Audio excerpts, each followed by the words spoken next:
Baik, teman-teman, kita masuk pertemuan ketujuh untuk bedah buku Turbin Uap. Kita lihat kapal raksasa peti kemas, ya, itu merupakan jembatan pembangunan dunia maritim. Artinya tidak pakai maritim pun juga pembangunan dunia. Jadi kalau ada kapal-kapal di zaman dulu kala ada jembatan pembangunan dunia. Tanpa ada kapal, jadi pulau-pulau terpencil pun akan menjadi primitif semua sampai sekarang kalau tidak membuka pintu, ya. Jadi pelabuhan-pelabuhan merupakan pintu gerbang. Kalau kita perhatikan ini, waduh, terkagum-kagum, ya. Dulu saya pengalaman 26 tahun di tanker, rasa bangga sekali bahwa kapal cepat di pelabuhan hanya 2 hari berangkat lagi, ya. Loading 20 jam, 1 hari selesai, kalau besar maupun kecil. Bongkar 2 hari, ya, 44 jam itu. Kapal, saya lihat kapal-kapal general kargo iri, ya, dan 1 bulan, 1 minggu, 2 minggu, ada yang sebulan di pelabuhan. Waduh, enak banget, ya. Kalau ada hujan datang, katanya, waduh, teman datang, ya, kawan datang, di stop lagi bongkar. Sekarang nggak bisa, ya. Perkembangan zaman, semua kargo dimasukkan dalam kontainer. Mau siang malam, mau hujan angin, petir, dan semua tetap jalan, ya. Ini di kapal tanker di pelabuhan hanya 7-8 jam berangkat lagi. Sudah termasuk in clearance, out clearance dipersiapkan dengan sistem komputer yang sangat canggih.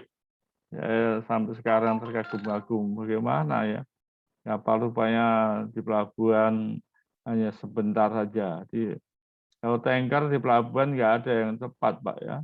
Kalau paling nggak 1 hari atau 20 jam itu belum termasuk dokumen. Jadi akhirnya 1 hari atau 24 jam.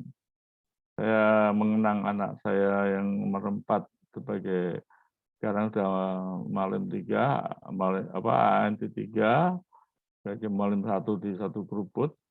Tapi waktu praktek ada di kontainer, ya. Jadi mau ketemu orang tuanya susah. Kami berdua, ibunya datang ke pelabuhan untuk ketemu anaknya, ya, mau cium. Nah, dia seorang kadet, ya, waktu masih apprentice itu tidak boleh turun di pelabuhan yang ramai. Itu hanya waktunya 7 jam, 8 jam sudah berangkat lagi. Jadi kami mengalah berjumpa dengan anak, ya, terutama ibunya melihat anak bungsunya harus berangkat lagi, sudah masuk di Jakarta hanya sebentar aja, ya. Itu kita zaman dulu, ya.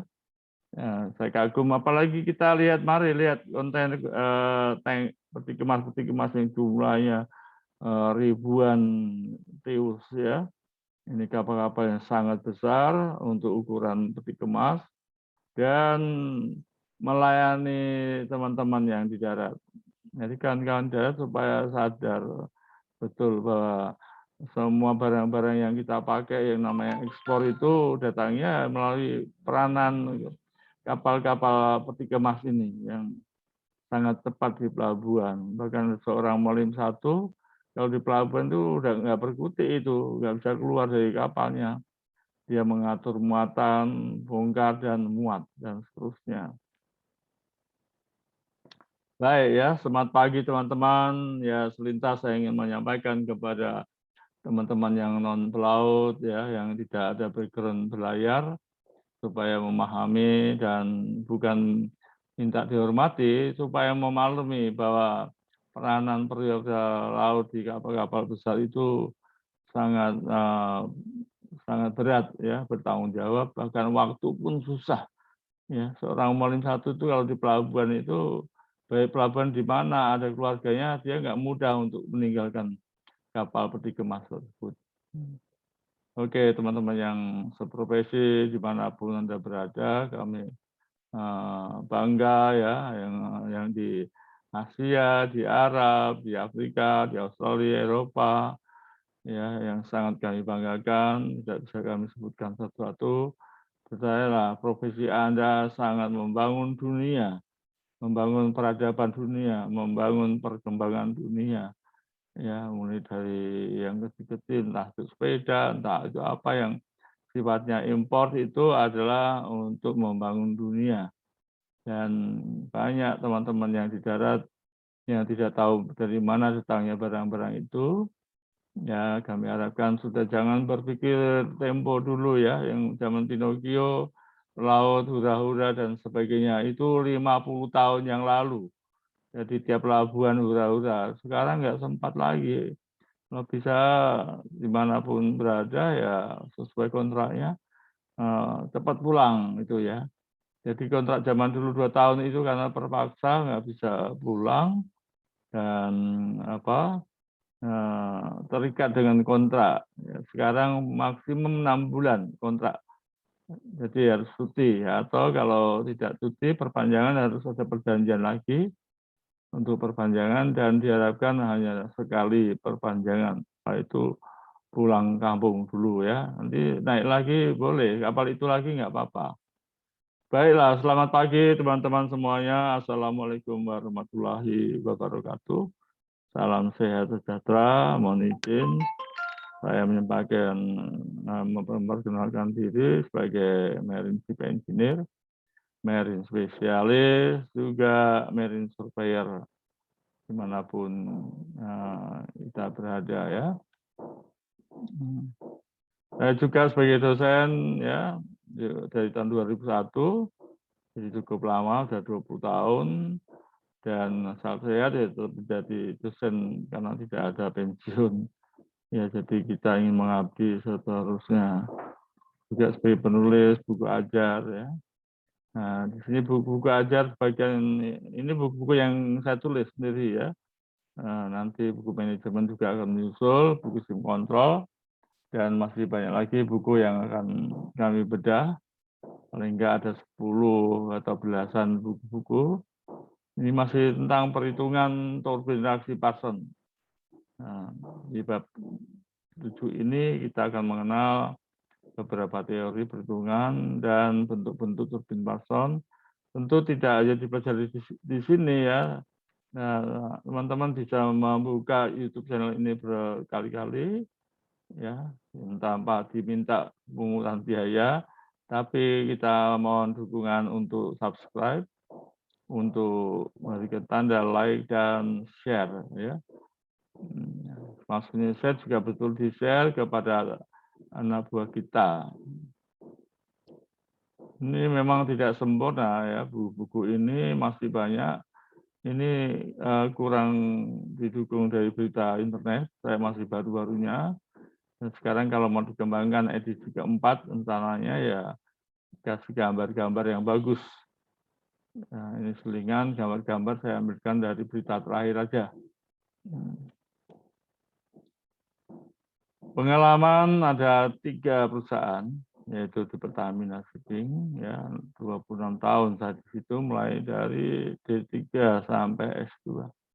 S1, S2 semua dapat beasiswa. Di Medco saya periksa kapal setiap tahunnya sejak tahun 2001 sampai 2004, itu 1 offshore, 2005 2 offshore, ya kalau 2 offshore mulai sangat sibuk, lebih 50 kapal setiap tahun saya periksa. Ini bukan impian ya, mulai maksudnya bentuk ya, bentuk kapalnya ada tugboat, ada tongkang, ada crewboat, ada speedboat, semuanya. Ada yang di offshore, offshore-nya tanker-tanker besar, itu totalnya ada 26 ya. 26 itu ada di berapa 6 tempat atau berapa. Nah, kemudian setiap 6 bulan saya sebagai marine surveyor, marine spesialis harus memberikan laporan kepada direktur utama tentang performan dari kapal-kapal itu semua, atau yang kami sebut performance and safety operation kapal-kapal yang kami charter sendirian, karena tidak ada marine engineer yang di perusahaan itu. Ya, kami sebenarnya sudah minta beberapa kali, tapi kita berikan edukasi kepada teman-teman engineer atau insinyur yang baru lulus. Dan instruktur ini juga sangat membanggakan kami. baru 3-4 tahun jadi dosen sudah diangkat jadi tim ahli DPKP ya. Itu hanya 14 orang aja. Saya kebetulan yang termuda. Juga melalui profesi ini saya ditunjuk sebagai sekjen alumni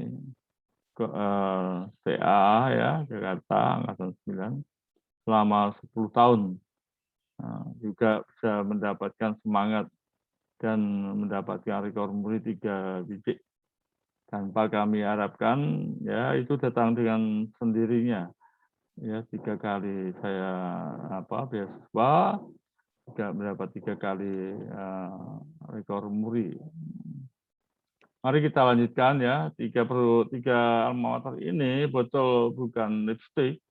Ini yang membentuk saya menjadi seperti sekarang ini. Ya, dan saya bangga dan berterima kasih kepada perusahaan yang telah memberikan beasiswa waktu di 3. Ya, pertama masuk itu pun semua dibayar oleh perusahaan Pertamina. Di STIP kita masuk asrama ya, ATT 2 pun atau B, masuk 1B ada di asrama setahun lah, kira-kira begitu ya. Karena belajarnya di pagi sampai malam, sangat berkualitas, dan sekarang sudah berbeda ya, tidak ada 1AB, yang ada STIP.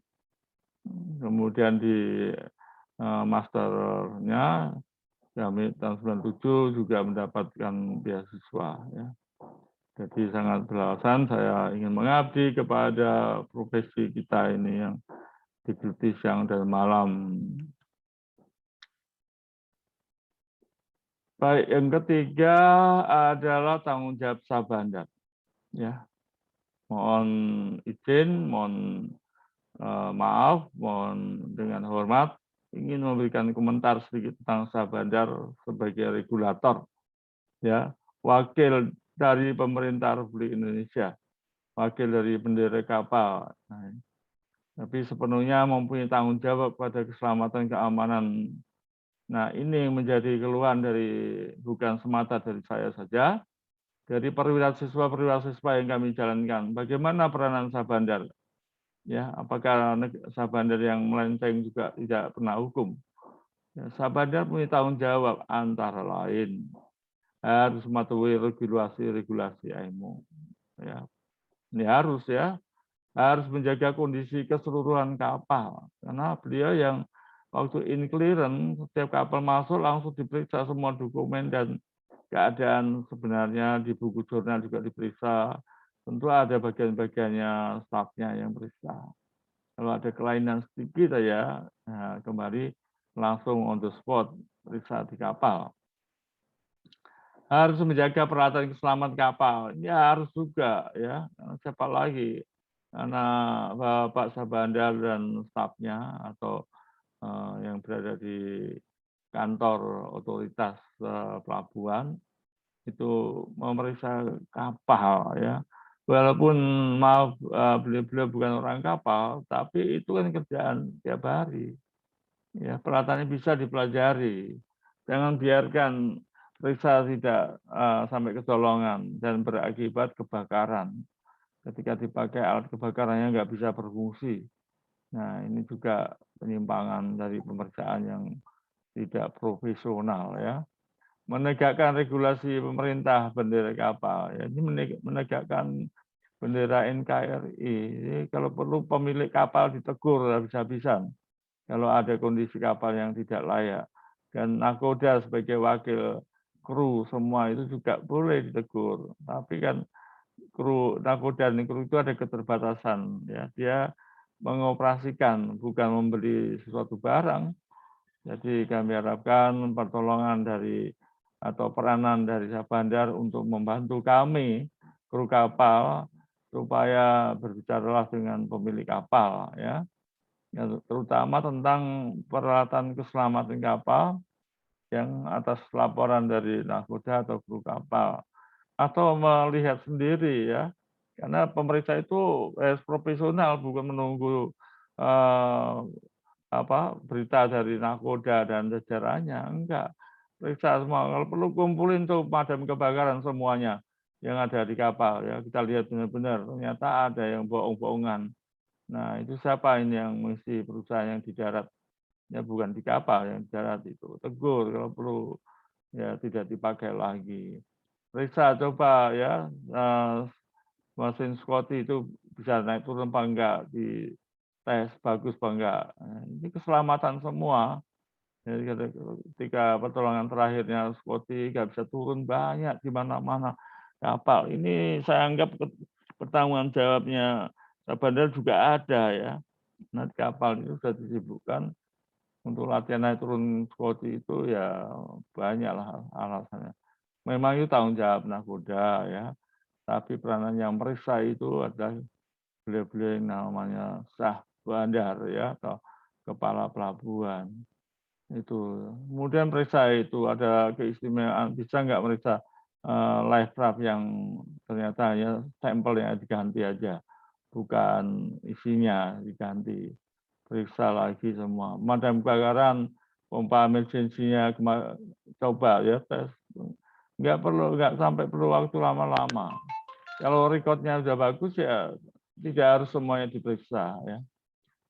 Tegakkan regulasi pemerintah ya, tegakkan kesehatan keselamatan di kapal, tegakkan seluruh prosedur pemeriksaan oleh Port State Control Officer ya. Jadi PSDO ini setidak-tidaknya dikawal oleh staf yang mempunyai pengalaman di laut, jadi tidak hanya maaf kata ya, tidak ada orang kapalnya, ya stafnya. Misalnya PSDO-nya orang darat, insinyur, ya kanan kirinya ada ANT dan ATT ya, minimal ANT 3, ATT 3 gitu. Ya pemerintah itu rasanya untuk semua pekerjaan tidak ada alasan nggak bisa. Ya, berikan rekomendasi, berikan beasiswa untuk sekolah-sekolah negeri maupun swasta ya, terutama swasta. Ya berikan ada 10, 5 nautika, 5 teknika beasiswa untuk menjadi bekerja di kantor Syah Bandar. Ikatan dinas 3 tahun, betah ya syukur, nggak betah ya keluar nggak apa-apa. Itu, tapi tiap tahun ada generasi baru lagi yang dapat beasiswa. Melalui channel ini saya sudah membicarakan hal ini berkali-kali, bukan hanya di tempat ini aja ya. Ketika sosialisasi Undang-Undang Nomor 17 Tahun 2008 itu akan terjadi, akan terlaksana dengan efektif kalau dikawal oleh 2 orang nautika, 1 orang nautika dan 1 orang teknika.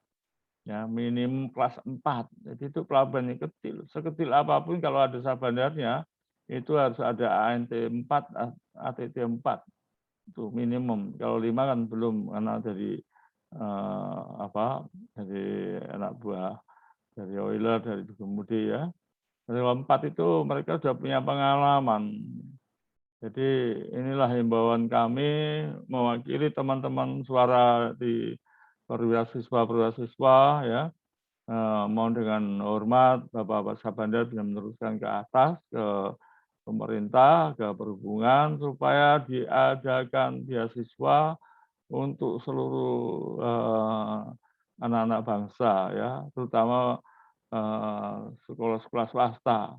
Kalau setiap tahun 5 orang teknik, 5 orang nautik, saya kira tidak susah ya. Negara tidak akan pernah miskin kalau memberikan hadiah kepada 5-10 orang perwira siswa yang akan diterapkan ikut berkontribusi mengatur, memeriksa kapal-kapal. Jadi PSDO yang berjalan tinggal ya jalan, karena kiri kanannya ada pendampingnya yang profesional, maka dengan yakin bahwa apa yang dikerjakan semuanya baik. Ya, periksa semua peralatan keselamatan. Ini kalau yang profesional orang cek atau orang teknik gampang banget nih. Periksa jumlah awak kapal. Ini selain ya terutama kapal penumpang ya, kita sangat miris melihat kapal penumpang baru keluar dari pelabuhan sudah terbalik tenggelam ya. Ya, jumlah lifeboat, life raft, jaket dan seterusnya ini selain 2 teman-teman ini ya, Nautika ANT 4 atau 3, ya, ATD 43. Ya, kalau ya sesuai dengan pelabuhannya, kalau pelabuhan besar seperti Jakarta ya kelas 1, atau kelas 2 ya. Dan dia bisa memberikan advice kepada orang kapal ya. Periksa semua jumlah ya yang harus disesuaikan. Ini sangat penting buat teman-teman semuanya. Bagaimana memeriksa kapal ini ya? Kapal kontainer raksasa, jumlah kontainer banyak sekali. Ini tentu dengan sangat teliti ya, Sabandar harus memiliki asisten nautika dan teknika, terutama kalau muatannya untuk nautika ya, isinya apa-apa tinggal di checklist saja. Dan kalau untuk permesinannya atau peralatan mesin ya dari ANT untuk kapal besar ini ya paling enggak ada ANT ACC 2 minimal ya 2 dan 1. Jadi mereka yang sudah pernah menangani kapal ini. Mari teman-teman, ini suara laut, suara saya memang ya 80% mewakili Anda semua, mewakili perwira siswa di bukan hanya di STIP dan di B3IP, tapi semua. Ya, saya pernah belayar 26 tahun dan mengajar 20 tahun, tentu sangat kental dengan teman-teman yang ada di laut. Ini ya, begitu banyaknya kontainer. Sangat beralasan teman-teman yang di darat ya, yang diwakili oleh Sabandar. Saya lihat kesibukan Sabandar ini nggak main-main, siang malam ini juga harus merupakan shift-shift yang tiap menitnya itu isinya tanggung jawab ya, supaya ada greget bagaimana pandangan umumnya tentang marine, tentang muatan, tentang nahkoda, tentang kru, tentang semua pihak yang berkaitan dengan kapal-kapal ini.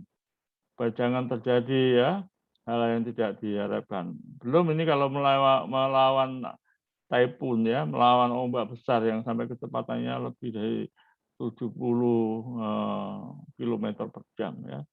Itu jangan 30 km per jam aja sudah warning. Ya tidak boleh olah gerak, apalagi ini sudah tengah laut ya.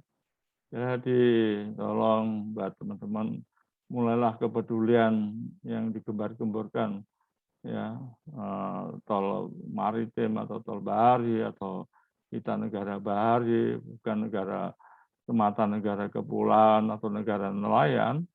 Nelayan punya fungsi sendiri ya, untuk kapal-kapal modern juga punya fungsi-fungsi sendiri orang-orangnya. Baik, kita teruskan.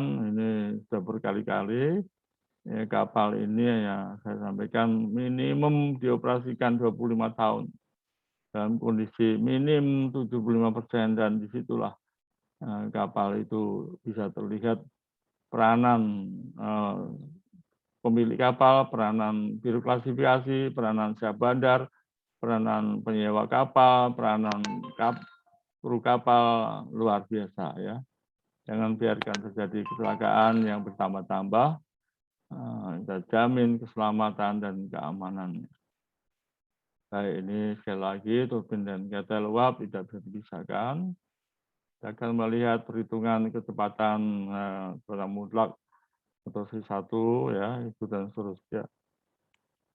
Ini bisa dipelajari sambil tiduran, buatkan kertas coret-coretan ya.